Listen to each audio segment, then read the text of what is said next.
بدل عشق جهاد آمد، همه دنیا زیادم رفت. برفتن چون عزیزانم،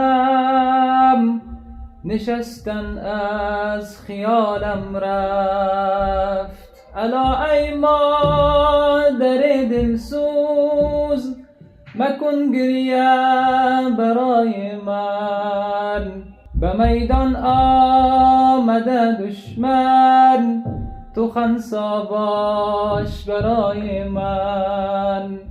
به میدان آمده دشمن، تو خنثی باش برای من. ببخشا ای برادر جان، که عشق آمد سراغ من. ربوده عقل و جانم را، شده همه